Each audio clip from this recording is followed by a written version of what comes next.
Game they led for much of the way early on. Yeah, I thought the Illini did a better job of being aggressive when they were in the penalty to get to the free throw line with more frequency. Newbill trying to end that drought. He misses it. Bertrand the rebound. So the first half starting, or the second half starting much as the first one ended for Penn State. Was struggling to hit a shot. Well, you know, early in this game, it was Borovnjak on the post who kind of got it started for Penn State, and we haven't seen much of that the latter part of the first half. That falls on Borovnjak as he tried to break up the alley-oop pass there. That's number 3 on him, so that's an early concern here in the second half for Pat Chambers. We'll see how he's going to handle this. Looks like he's going to keep Sasha in there for now. Well, I think you have to, because he gave you an offensive burst, but he also has size inside. So you have to trust that he'll make the right decisions and not pick up a 4 foul.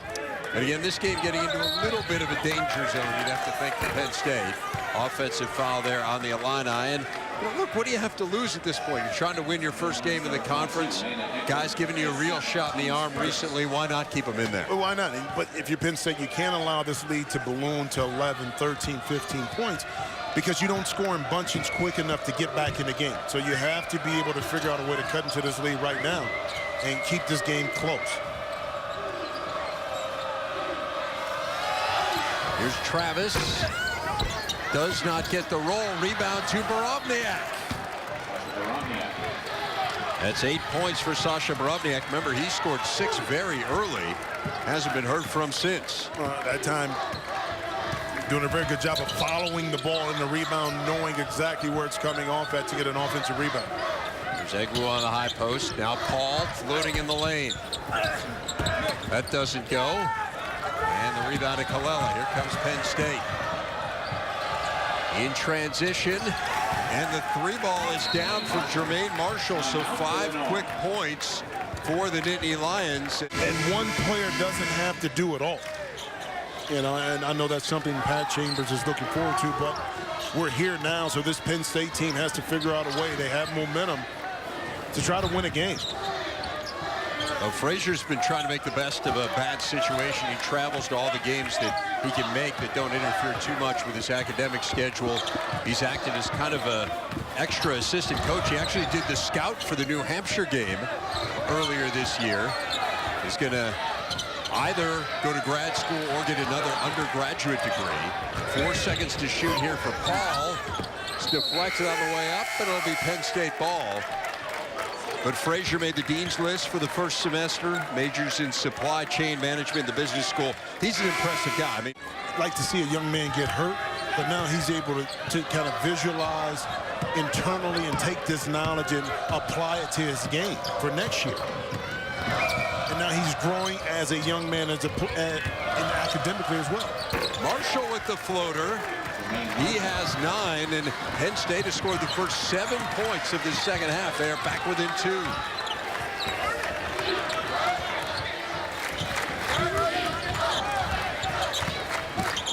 There's Bertrand hanging and hitting. That's one thing Joseph Bertrand can do. He can get to that little sweet spot and shoot that little in-between jump shot. When he's more aggressive, he's a much more effective player. Ross Travis misses and then deflects it out of bounds.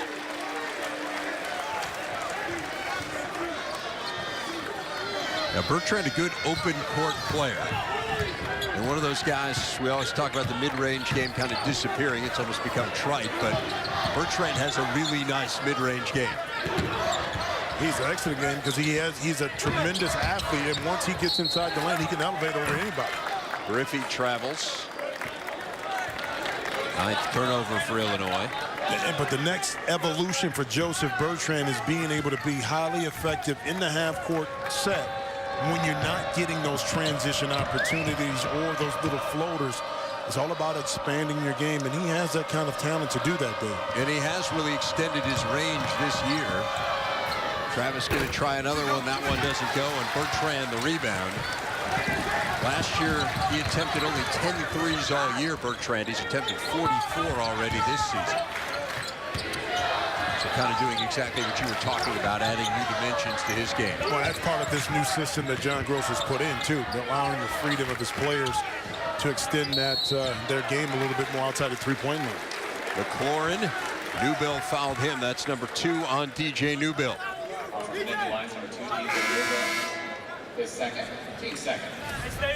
Inside. Well, he's at an advantage, but team in that situation in practice. So when they come to a game and it gets close, they're able to execute and be able to, make it happen late. But at the end of the day, Dave, players have to make plays.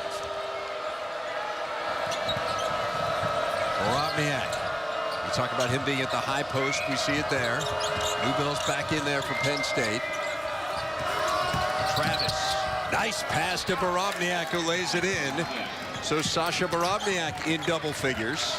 He has 10. Well, it's a prime example. You get the ball to the middle of the paint. Guess what? Now it opens up options. Very good fundamental bounce pass to Borovnjak for an easy layup. The Lions back within 2.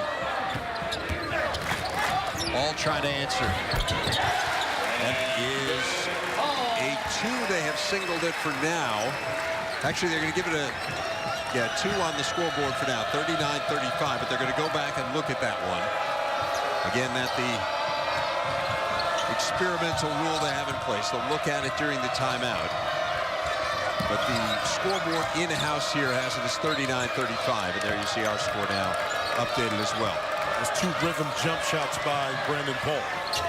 Now Borovnjak, that was a tough shot. He misses that one. DJ Richardson going the other way. Here's Paul, and a foul on Travis. That's 3 fouls on Ross Travis. It's 39-35. Foul on the floor on Travis, his second. Shocked if it isn't kept for next year. Yeah. Well, it cleans up a lot of things for you. Absolutely. It just speeds up the game. Well, it does. So 39-35. Richardson. Near miscommunication there, but Bertrand has it.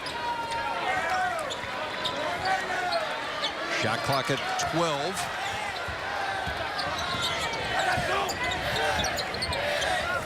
Richardson going to launch a long 3. That misses. Good hustle by McLaurin. And it's a foul on Penn State. It's going to go against Colella. Oh, no, I beg your pardon. It's just going to be out of bounds. Okay. Just going to be out of bounds. They were pointing, I believe, simply at where they had to inbound. It looked like they were pointing at Colella. So Illinois inbounds it with 39-35 game. So Dave, you're talking about the pace of play, speeding up the game by reviewing that shot or a play like that during the timeout. It really keeps the flow of the game going as well. Here's Paul.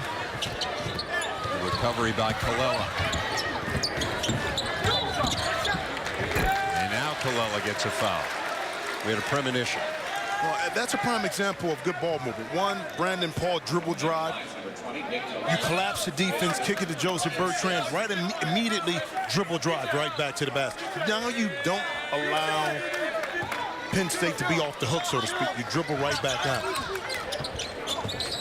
Right off the inbounds, Richardson not there. Offensive rebound, McLaurin. And another whistle inside and another foul on Penn State. Again, it's on Colella, so that is 4 fouls now on Colella. He has 4, Newbill has 3, Borovnjak has 3, Montminy has 3, and Travis has 3. So fouls going to be a major part of the story here for Penn State going down the stretch, and McLaurin will shoot the 1-and-1. You talked about Penn State and how frequently they commit fouls, and it does come back to haunt you because now it puts teams in the penalty in particular early in the half. That's what you want to try to avoid.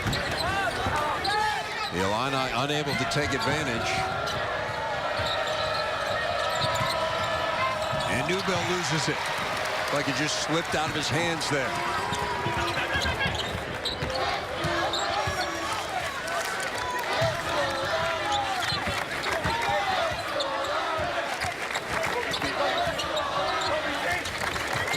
Here's Henry. And a foul on the rebound on Bertrand. That's the third time they've run that play for Travis Henry, and he's been open for 3. Penn State hasn't made that connection yet. I mean, Mike Henry, they haven't made that connection yet of communicating early when they see the pick and roll starting to develop. Bertrand sits down with 3 fouls.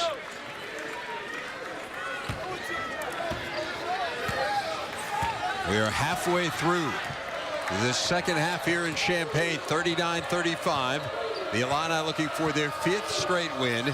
Penn State looking for its first win in the conference. Would be the first road conference win under Pat Chambers. And Newville travels. Turnovers continue to be a huge story in this game. That is 14 for Penn State. Their issues have been turnovers and fouls. Well, sometimes too, as a team, when you're really trying hard to win games, you press a little bit more. And those are the type of turnovers that are a result of that. Now Paul. That one rims out.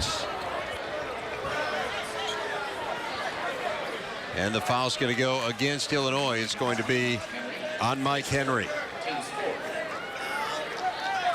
There you see Pat Chambers, his team in